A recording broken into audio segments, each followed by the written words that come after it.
नमस्ते दोस्तों, आज के इस टैक्सोनॉमिक कीज के ऊपर आधारित वीडियो में आप सबका स्वागत है। दोस्तों, बहुत बार बच्चे नीट की तैयारी करते समय हमें प्रश्न पूछते कि सर टैक्सोनॉमिक कीज क्या है। इसलिए एक छोटा सा वीडियो मैंने उन बच्चों के लिए बनाया है जो टैक्सोनॉमिक कीज के बारे में जानना चाहते हैं। टैक्सोनॉमिक की जानने से पहले हमें टैक्सोनॉमिक ईयर्स के बारे में जानना चाहिए। टैक्सोनॉमिक ईयर्स क्या होते हैं? टैक्सोनॉमिक ईयर्स मतलब किसी ऑर्गेनिज्म के आइडेंटिफिकेशन, कैरेक्टराइजेशन या क्लासिफिकेशन के लिए उसके सैंपल्स का या प्रिजर्व्ड स्पेसिमेन का कलेक्शन करना, उसे हम टैक्सोनॉमिक एड्स कहते हैं। अब ये टैक्सोनॉमिक एड्स से की गई प्लांट्स, एनिमल्स और अदर ऑर्गेनिज्म की स्टडी हमें एग्रीकल्चरल, फॉरेस्ट्री, इंडस्ट्री और इन जनरल बायो रिसोर्सेस के बारे में और उनकी विविधता के बारे में जानने में मदद करती है। टैक्सोनॉमिक स्टडीज के लिए हमें उस ऑर्गेनिज्म का करेक्ट आइडेंटिफिकेशन और क्लासिफिकेशन होना बहुत जरूरी है। अभी किसी ऑर्गेनिज्म का आइडेंटिफिकेशन करना है तो उसके लिए हमें इंटेंसिव लेबोरेटरी स्टडी और फील्ड स्टडी की ज़रूरत होती है। इस स्टडी में उस प्लांट या एनिमल का एक्चुअल स्पेसिमन कलेक्ट करना बहुत ही इसेंशियल और प्राइम इम्पोर्टेंस का होता है। ये टैक्सोनॉमिक ईयर्स ऑर्गेनिज्म के क्लासिफिकेशन और उनके बारे में अदर इंफॉर्मेशन गैदर करने के लिए भी बहुत महत्वपूर्ण होते हैं। कुछ केसेस में फ्यूचर स्टडीज के लिए ये स्पेसिमन प्रिजर्व भी की जाती है। जीवों के अध्ययन करने वाले वैज्ञानिकों ने कुछ प्रोसीजर्स और टेक्निक्स की खोज की जिसके द्वारा स्पेसिमन और उनके बारे में की जानकारी स्टोर की जा सकती है। यहाँ पे हम कुछ टैक्सोनॉमिक ईयर्स देखेंगे जिनके द्वारा बायोलॉजिस्ट ऑर्गेनिज्म को क्लासीफाई करते हैं। ये टैक्सोनॉमिक ईयर्स इस तरह herbarium, botanical garden, biodiversity park, museum, zoological park और टैक्सोनॉमिक कीज। इनके अलावा दूसरे भी टैक्सोनॉमिक ईयर्स है जैसे कि फ्लोरा, मैनुअल्स, मोनोग्राफ और कैटलॉग्स। तो ऑर्गेनिज्म के क्लासिफिकेशन में एक महत्वपूर्ण टैक्सोनॉमिक ईयर है टैक्सोनॉमिक कीज। टैक्सोनॉमिक कीज यह किसी प्लांट या एनिमल्स को उनके सिमिलरिटीज या डिसिमिलरिटीज से आइडेंटिफाई करने के लिए यूज की जाती है। ये जो कीज है एक कंट्रास्टिंग कैरेक्टर्स के ऊपर डिपेंड रहती है और उस हर एक कंट्रास्टिंग कैरेक्टर को हम कपलेट कहते हैं। जनरली एक कंट्रास्टिंग कैरेक्टर दो स्टेटमेंट में होते हैं और कभी कभार ये दो स्टेटमेंट से ज़्यादा भी होते हैं। तो यहाँ पे यदि हमें टाइगर और कैट में डिफ्रेंसिएशन करना है तो हम उसके लिए दो स्टेटमेंट देते हैं जिन्हें हम कपलेट कहते हैं। एक स्टेटमेंट होगी क्या उस ऑर्गेनिज्म का जो आवाज़ उसको हम रोर कहेंगे, या दूसरी स्टेटमेंट के होगी क्या उस आवाज़ को हम पर कहेंगे।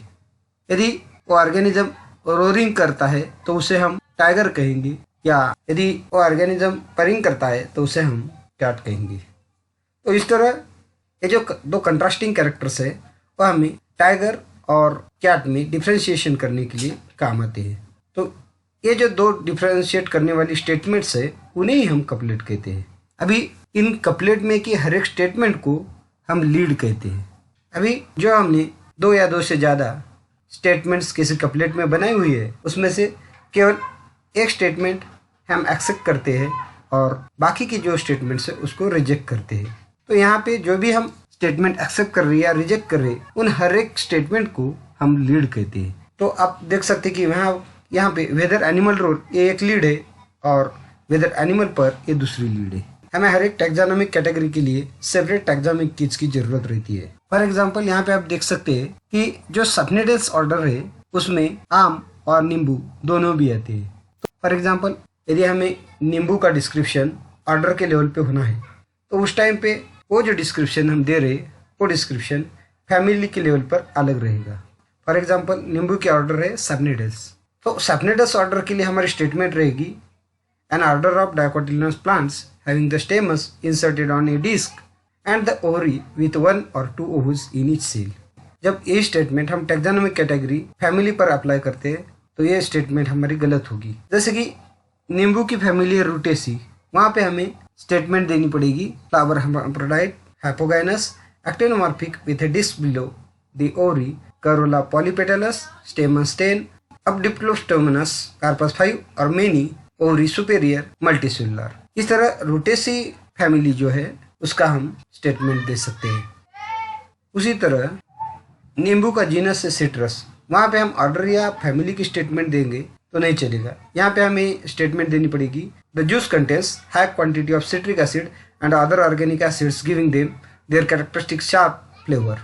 या स्पीसीज लेवल पर जब हमें स्टेटमेंट देनी होगी तो हम कहेंगे कि लेमन जो है वो सोरर टेस्ट का रहता है और जो ऑरेंज है वो लेस सोरर टेस्ट का रहता है। मतलब यहाँ पे हर एक टैक्सोनॉमिक कैटेगरी पे हमारी जो टैक्सोनॉमिक कीज है वो अलग अलग है।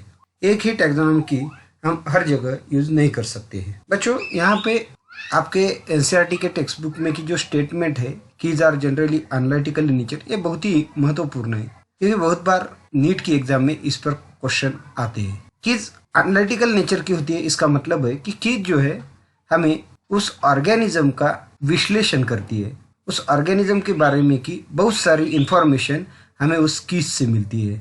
इसलिए हम इसलिए कीज एनालिटिकल नेचर को होती है ऐसा हम कहते हैं। तो दोस्तों आप लोगों को टैक्सोनॉमिक कीज के बारे में जो इन्फॉर्मेशन दी है वो अच्छी लगी होंगी। यदि आपको ये इन्फॉर्मेशन अच्छी लगी है तो अपने दोस्तों में शेयर करना ना भूलें और हमारे चैनल को सब्सक्राइब करें। धन्यवाद।